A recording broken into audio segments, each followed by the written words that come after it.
Hi dears, welcome back to my channel. എല്ലാവരും സുഖമായിട്ടിരിക്കുന്നു എന്ന് വിശ്വസിക്കുന്നു. ഞാൻ ഷിബി. ഈ വീഡിയോ എന്ന് പറയുന്നത് ഞാൻ അന്ന് ബ്ലൗസിൻ്റെ ഒരു കട്ടിങ് വീഡിയോ ഇട്ടിട്ടുണ്ടായിരുന്നില്ലേ, അതിൻ്റെ സ്റ്റിച്ചിങ് വീഡിയോ ആണ്. അപ്പോൾ ഞാൻ എല്ലാവരോടും സോറി പറയുകയാണ്. കാരണം ഇതൊക്കെ ഇതിൻ്റെ ഈ സ്റ്റിച്ചിങ് വീഡിയോ ഇത് കഴിഞ്ഞിട്ട് ഉടനെ തന്നെ ഇടേണ്ടതായിരുന്നു. ബട്ട് എനിക്ക് എൻ്റേതായിട്ടുള്ള കുറച്ച് ഹെൽത്ത് ഇഷ്യൂസും അല്ലാതെയുള്ള കുറച്ച് പ്രോബ്ലംസും ഒക്കെ ഉണ്ടായിരുന്നു. അപ്പോൾ എനിക്കിപ്പോൾ വീഡിയോസ് ഇങ്ങനെ കറക്റ്റായിട്ട് ഇടാൻ പറ്റുന്നില്ല കേട്ടോ. ഞാൻ അത് പോകെ പറയാം. ഇതിപ്പോൾ ഞാൻ ലൈനിങ് ബ്ലൗസ് അല്ലേ, അപ്പോൾ ആ ലൈനിങ് ക്ലോത്ത് വെച്ചിട്ട് ഈ ബാക്ക് പീസ് ആദ്യം അറ്റാച്ച് ചെയ്തു. എന്നിട്ട് അതിൽ ഡാട്ട്സും ഇട്ട് കൊടുത്തു കേട്ടോ. എന്നിട്ട് ഫ്രണ്ട് പീസ് നമ്മൾ എപ്പോഴും ഞാൻ പറഞ്ഞല്ലോ, പോളി കോട്ടൺ തുണി ആയതുകൊണ്ട് ഇത് ഇങ്ങനെ തെന്നി മാറാനായിട്ട് സാധ്യത കൂടുതലാണ്. അപ്പോൾ ലൈനിങ് വെച്ച് നമ്മൾ തയ്ക്കുമ്പോൾ ഇത് അങ്ങോട്ടും ഇങ്ങോട്ടും മാറാതിരിക്കാൻ വേണ്ടിയിട്ട് എപ്പോഴും പിൻ ചെയ്തിട്ട് തയ്ക്കുമ്പോൾ അത് കുറച്ച് ഈസി ആയിരിക്കും. പിന്നെ ഈ ഫ്രണ്ട് പീസ് നമുക്ക് 2 പീസാക്കി എടുക്കണമല്ലോ, അതുകൊണ്ട് ഞാൻ അത് 2 ഇതായിട്ട് സെൻറ്റർ കട്ട് ചെയ്ത് കൊടുത്തു. എന്നിട്ട് അതിലെ മാർക്കിങ് ഇപ്പുറത്തോട്ട് വെച്ചിട്ട് ഒന്ന് തട്ടി കൊടുത്തപ്പോഴേക്കും അത് ഇപ്പുറത്തും മാർക്കിങ്സ് കിട്ടി. പിന്നെ അത് നമ്മളൊന്ന് ഡാർക്കൻ ചെയ്ത് കൊടുത്താൽ മതി. എന്നിട്ട് അതും ഇതുപോലെ സ്റ്റിച്ച് ചെയ്തെടുക്കുവാണ് കേട്ടോ. അത് അപ്പോൾ ഡാട്ട്സൊക്കെ സ്റ്റിച്ച് ചെയ്ത് കഴിഞ്ഞു. ഇതാണ് അതിൻ്റെ പട്ടീസ് എന്ന് ഞാൻ പറഞ്ഞത്, ബെൽറ്റ് എന്നൊക്കെ പറയും കേട്ടോ. അപ്പം ഇനി ആ ബെൽറ്റ് നമുക്ക് ആ ഫ്രണ്ട് പാർട്ടിൽ അറ്റാച്ച് ചെയ്ത് കൊടുക്കണം. അതിന് ബെൽറ്റ് ഞാനിങ്ങനെ അതിന് ഒരു 3 പീസ്, 2 ലൈനിങ് പീസും ഒരു എന്താ പറയുന്നത് ആ മെയിൻ ഫാബ്രിക്കിൻ്റെ പീസും കൂടെ വെച്ചിട്ടാണ് തയ്ച്ചു കൊടുക്കുന്നത്. ഇത് അതിൽ വെച്ചിട്ട് അല്ലാതെ നമുക്ക് ഡയറക്റ്റായിട്ട് തയ്ച്ചു കൊടുക്കാം. പക്ഷേ ആ ബെൽറ്റിൻ്റെ അവിടെ ഇങ്ങനെ തുണി കുറച്ച് പൊന്തി നിൽക്കും. അത് എനിക്ക് അത്ര ഒരു താല്പര്യം ഇല്ലാത്തത് കൊണ്ട് ഇതിൻ്റെ ഫിനിഷിങ്ങിന് നല്ലത് ഇങ്ങനെ ഇത് സെപ്പറേറ്റ് ആയിട്ട് ഇങ്ങനെ പിടിപ്പിച്ച് കൊടുക്കുന്ന കേട്ടോ. അതുകൊണ്ടാണ് ഞാൻ എപ്പോഴും ഇങ്ങനെ സെപ്പറേറ്റ് ആയിട്ട് പിടിപ്പിച്ച് കൊടുക്കത്തേ ഉള്ളൂ. അപ്പോൾ ഇങ്ങനെയാണ് അത് ജോയിൻ ചെയ്യുന്നത്. അത് ഇപ്പം ഞാൻ എനിക്ക് അറിയാം നിങ്ങൾക്കിതൊന്നും കൂടുതൽ മനസ്സിലാവില്ല എന്ന്. പക്ഷേ ഇത് ഒത്തിരി ടൈം കൺസ്യൂം ചെയ്യും, ഭയങ്കര ലെങ്തി ആയിട്ടുള്ള വീഡിയോ ആയി പോകുമ്പോഴത്തേൽ അത് കുറേ പേർക്കൊന്നും താല്പര്യം ഉണ്ടാവില്ല. അതുകൊണ്ടാണ് ഞാനിത് ടൈം ലാപ്സിലിട്ട് കാണിക്കുന്നത്. അപ്പോൾ അതിൻ്റെ ഒരു സൈഡിൽ ഹുക്ക് വെച്ച് പിടിപ്പിക്കാനുള്ളതും കൂടെ നമ്മൾ ആ തുണിയും കൂടെ വെച്ച് പിടിപ്പിച്ചു കൊടുത്തു കേട്ടോ. ഇനി നെക്സ്റ്റ് പാർട്ടിൽ ഐ പിടിപ്പിക്കാനാണ്. ഐ മീൻസ് നമ്മൾ ആ ഹുക്ക് ഇടുന്ന ആ ഒരു ചെറിയൊരു ഇതുണ്ടല്ലോ, ഹുക്ക് ഇടുന്ന ആ ഒരു ഇതിനാണ് ഐ എന്ന് പറയുന്നത്. അപ്പോൾ ആ ഒരു സംഭവം വെക്കാനായിട്ടുള്ളതാണ്. അതിൽ ആ തുണിയാണ് കേട്ടോ ആ തയ്ച്ച് പിടിപ്പിക്കുന്നത്. അപ്പം ഇതിൻ്റെ ഓരോന്നിൻ്റെയും ഈ ഇങ്ങനെ ക്ലോത്ത് പിടിപ്പിക്കുന്നത് വ്യത്യാസമാണ്. പക്ഷേ ഡീറ്റെയിൽഡാക്കി ഇതിൽ പറഞ്ഞു കഴിഞ്ഞാലായിട്ട് നമുക്ക് ഒത്തിരി ഞാൻ പറയുന്നുണ്ടല്ലോ, അത് നിങ്ങൾക്ക് മനസ്സിലാവുമെന്ന് വിചാരിക്കുന്നു. അപ്പോൾ അതുകൊണ്ടാണ് കൂടുതൽ അതിനെപ്പറ്റി കാണിക്കാത്തത്. അപ്പോൾ ഞാൻ പറഞ്ഞു വന്നത് ഇതാണ്, കുറച്ച് ഇഷ്യൂസും കാര്യങ്ങളൊക്കെ ഉണ്ട്. ഹെൽത്ത് വൈസും വളരെ വീക്കാണ് ഞാനിപ്പോൾ. ഒരുപാട് ഇതുണ്ട്, ബോഡിയും ഒട്ടും ഇതല്ല. പിന്നെ മെൻ്റലിയും കുറച്ച് വീക്കാണ്. നമുക്ക് ഒരു ഹെൽത്തി ബോഡി വേണമല്ലോ, നമുക്ക് എപ്പോഴല്ലേ ഒരു ഹെൽത്തി മൈൻഡും ഉണ്ടാവുള്ളൂ. രണ്ടും അങ്ങോട്ടും ഇങ്ങോട്ടും ഒരുപോലെ നിന്ന് കഴിഞ്ഞാൽ മാത്രമേ നമുക്ക് ഹെൽത്ത് ഉണ്ടാവുള്ളൂ, നമുക്ക് ഹെൽത്തി ഒരു ലൈഫ് മെയിൻറ്റെയിൻ ചെയ്യാൻ പറ്റുള്ളൂ. ചില സമയത്ത് നമ്മൾ എത്ര ഇപ്പം മോട്ടിവേഷണൽ സ്പീച്ചസ് നടത്തിയിരുന്നാലും അത് കേട്ടിരുന്നിരുന്നാലും നമ്മൾ തന്നെ എത്ര പോസിറ്റീവായി ഇരിക്കാൻ വിചാരിച്ചിരുന്നിരുന്നാലും ചില സമയത്ത് നമുക്കത് പറ്റില്ല. നമ്മളെ തന്നെ നമ്മൾ മനുഷ്യരല്ലേ, അപ്പോൾ അങ്ങനെയുള്ള മൂഡ് സ്വിങ്സും കാര്യങ്ങളൊക്കെ എല്ലാവർക്കും ഉണ്ടാവും. എനിക്കും അതുപോലെ ഒത്തിരി പ്രശ്നം വരാറുണ്ട്. പിന്നെ ഹെൽത്ത് വൈസും കൂടെ ഞാൻ വിചാരിക്കുന്നത് പോലെ എനിക്ക് ചെയ്യാനും പറ്റുന്നില്ല, ഒന്നും പറ്റാതെ വരുമ്പോൾ അത് ഒബ്വിയസ്ലി മനസ്സ് കുറച്ച് ഇതാവുമല്ലോ. അങ്ങനെയൊക്കെയാണ് ഈ വീഡിയോസും. അപ്പോൾ നമുക്ക് നല്ലൊരു മൂഡും കാര്യങ്ങളൊക്കെ ഉണ്ടെങ്കിലല്ലേ നമുക്ക് ഈ വീഡിയോസൊക്കെ ഇങ്ങനെ പോസ്റ്റ് ചെയ്യാനും ഇതിനൊക്കെ പറ്റുള്ളൂ. അപ്പോൾ അതൊക്കെ കൊണ്ടാണ് വീഡിയോസ് കുറച്ച് ലാഗ് ആവുന്നത്. പിന്നെ ഹെൽത്ത് ഇതുവരെയും അങ്ങോട്ട് ശരിയായി വന്നിട്ടില്ല. എന്നാലും ഞാൻ ശ്രമിക്കുന്നുണ്ട് വീഡിയോസൊക്കെ എടുക്കാനായിട്ട്. പോയി നിൽക്കുമ്പോഴേ പലപ്പോഴും അങ്ങ് തളർച്ചയൊക്കെ വരുന്നുണ്ട്. എന്നാലും ഞാൻ മാക്സിമം ചെയ്യാനായിട്ട് ശ്രമിക്കാം. അപ്പോൾ ഇതിൻ്റെ ബ്ലൗസിൻ്റെ ഫ്രണ്ട് പാർട്ടും ബാക്ക് പാർട്ടും തയ്ച്ചു കഴിഞ്ഞിട്ട് ഇപ്പോൾ ഷോൾഡർ ഇങ്ങനെ അറ്റാച്ച് ചെയ്ത് കൊടുക്കുകയാണ് കേട്ടോ. ഷോൾഡർ അറ്റാച്ച് ചെയ്യുമ്പോഴത്തേലും അത് നമ്മൾ അതിനും കുറച്ച് കാര്യങ്ങൾ നമ്മൾ ശ്രദ്ധിക്കാനുണ്ട്. ഇങ്ങനെ പ്ലെയിനായിട്ടല്ല അത് അടിച്ചു പോകുന്നത്.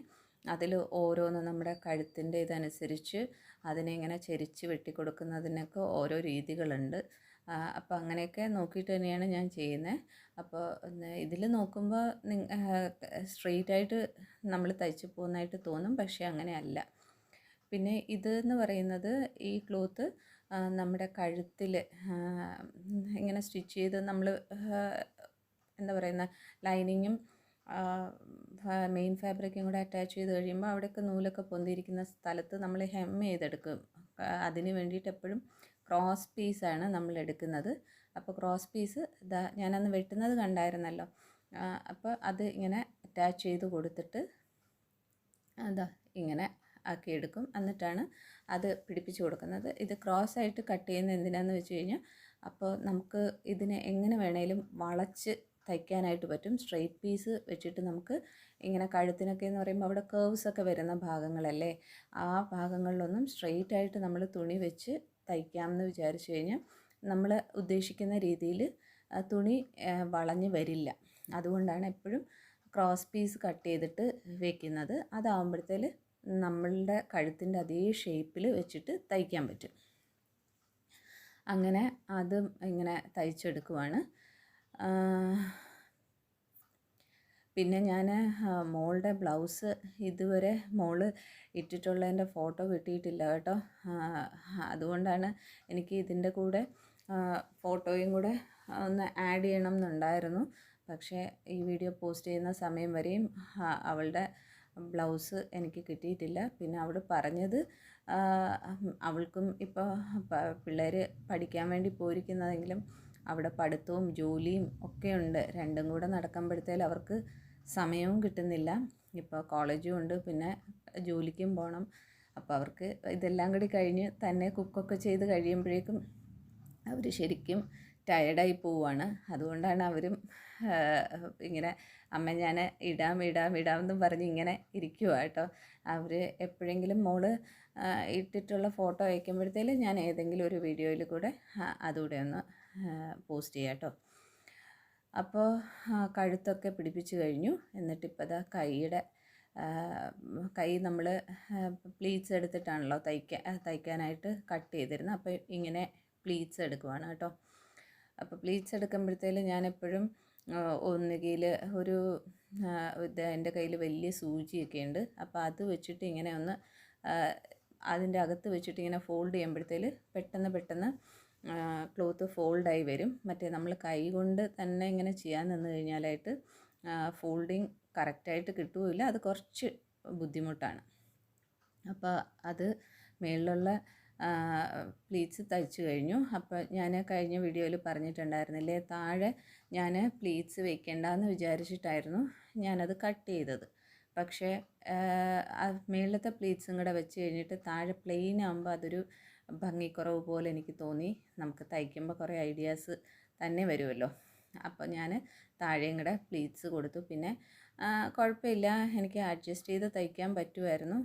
വലിയവരുടെയൊക്കെ ആണെങ്കിൽ മീൻസ് ഇച്ചിരി വണ്ണമുള്ളവരുടെയൊക്കെ ആണെങ്കിൽ നമുക്ക് താഴെ അതിനുള്ള തുണി നമ്മൾ എക്സ്ട്രാ എടുത്തിട്ട് തന്നെ ഒരു 3 ഇഞ്ച് ഞാൻ മറ്റേ മേളിലെടുത്തതുപോലെ തന്നെ താഴെ 3 ഇഞ്ചും കൂടെ എടുത്തിട്ടേ നമുക്കത് തയ്ക്കാൻ പറ്റുള്ളൂ. ഇല്ലെങ്കിൽ കൈ കിടക്കാൻ ബുദ്ധിമുട്ടാകും. ഇവള് പിന്നെ വണ്ണം വളരെ കുറവായതുകൊണ്ട് കുഴപ്പമില്ല, എനിക്കത് അഡ്ജസ്റ്റ് ചെയ്ത്, പിന്നെ കുറച്ച് നമുക്ക് അഡ്ജസ്റ്റ് ചെയ്ത് തയ്ക്കാൻ അറിയാമെന്നുണ്ടെങ്കിൽ നമുക്കത് ചെയ്യാൻ പറ്റും കേട്ടോ.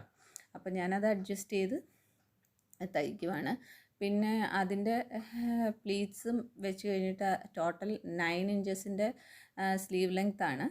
അപ്പോൾ നമ്മൾ ഒരു 5 ഇഞ്ചസ് 7 ഇഞ്ചസ് നമ്മൾ ആ മേളിലോട്ടുള്ള ഭാഗം കൊടുത്തിട്ട് താഴെ ഒരു 2 ഇഞ്ചസിൻ്റെ ഇങ്ങനെ ഒരു ബോർഡർ കൊടുക്കാമെന്ന് വിചാരിച്ചിട്ടുണ്ടായിരുന്നു. ബോർഡർ എന്ന് പറഞ്ഞാൽ ആ സെയിം ക്ലോത്തിൽ തന്നെയാണ് കൊടുക്കുന്നത്.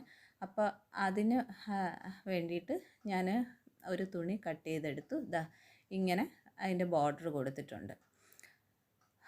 അത് കഴിഞ്ഞിട്ട് ഇനി നമുക്ക് സ്ലീവ്സ് അറ്റാച്ച് ചെയ്യണം നമ്മുടെ ബ്ലൗസിൽ. അപ്പോൾ സ്ലീവ്സ് അറ്റാച്ച് ചെയ്യുമ്പോഴെല്ലാം അതിൻ്റെ ഫ്രണ്ട് സ്ലീവ്സും ബാക്ക് സ്ലീവ്സൊക്കെ നോക്കിയിട്ട് വേണം നമ്മൾ അറ്റാച്ച് ചെയ്യാനായിട്ട്. അപ്പം ഞാനതൊക്കെ നോക്കി കറക്റ്റ് ചെയ്തിട്ടാണ് കേട്ടോ ഈ സ്റ്റിച്ച് ചെയ്ത് പോകുന്നത്. അപ്പോൾ സ്ലീവ്സും അറ്റാച്ച് ചെയ്തു. പിന്നെ നമ്മൾ എന്ത് സ്റ്റിച്ച് ചെയ്യുമ്പോഴും എപ്പോഴും 2 സ്റ്റിച്ച് കൊടുത്തേക്കുക. ഇല്ലെന്നുണ്ടെങ്കിൽ ഇത് സ്റ്റിച്ച് വിട്ടു പോകാനായിട്ട് സാധ്യത കൂടുതലാണ്. ഇപ്പോൾ ദേ കൈയൊക്കെ കണ്ടോ, ബ്ലൗസിൻ്റെ കൈ പിടിപ്പിച്ചു കഴിഞ്ഞു. ഇങ്ങനെയാണ് ഇപ്പോൾ ബ്ലൗസിൻ്റെ ഒരു എന്താ പറയുന്നത്, കംപ്ലീറ്റ് ആയിട്ട് ഏകദേശം ആയി. ഇനി അതിൽ ചെയ്യേണ്ടതെന്ന് പറഞ്ഞു കഴിഞ്ഞാൽ അതിൻ്റെ സൈഡ് ഒക്കെ നമ്മൾ മെഷർമെൻറ്റ് മാർക്ക് ചെയ്ത് കൊടുത്തിട്ട് ഒന്ന് കംപ്ലീറ്റ് ആയിട്ട് സ്റ്റിച്ച് ചെയ്ത് കൊടുക്കുക. അത്രയേ ഉള്ളൂ.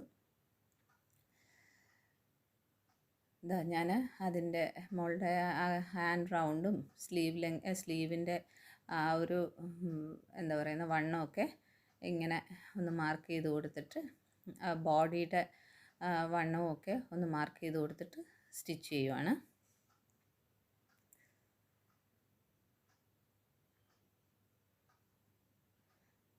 അപ്പോൾ എപ്പോഴും എല്ലാം നമ്മൾ കറക്റ്റ് ചെയ്ത് പിടിച്ചിട്ട് വേണം തയ്ക്കാനായിട്ട്. ഇല്ലെന്നുണ്ടെങ്കിൽ പിന്നെ നമുക്ക് അത് തയ്ക്കുമ്പോൾ മീൻസ് കൈയുടെ ഭാഗത്തൊക്കെ ഇങ്ങനെ സ്റ്റിച്ചസ് മേളിലോട്ടും താഴോട്ടുമായിട്ട് നിൽക്കും. അതുകൊണ്ട് അതെപ്പോഴും നോക്കിയിട്ട് തന്നെ തയ്ക്കുക. അപ്പോൾ 2 സൈഡും ഞാനിങ്ങനെ സ്റ്റിച്ച് ചെയ്ത് കൊടുത്തിട്ടുണ്ട് കേട്ടോ.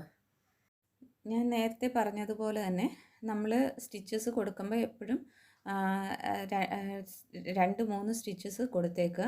ഇപ്പോൾ ബ്ലൗസിൻ്റെ സൈഡ് അടിക്കുമ്പോഴത്തേല് ഞാനൊരു 3 സ്റ്റിച്ച് എക്സ്ട്രാ കൊടുത്തിട്ടുണ്ട്. കാരണം അവൾക്കിപ്പോൾ അഥവാ വണ്ണം കൂടുതലാണെങ്കിൽ അതൊന്ന് കുറയ്ക്കാൻ, മീൻസ് വണ്ണം കൂട്ടണമെങ്കിൽ അതൊന്ന് കൂട്ടാൻ വേണ്ടിയിട്ടാണ്.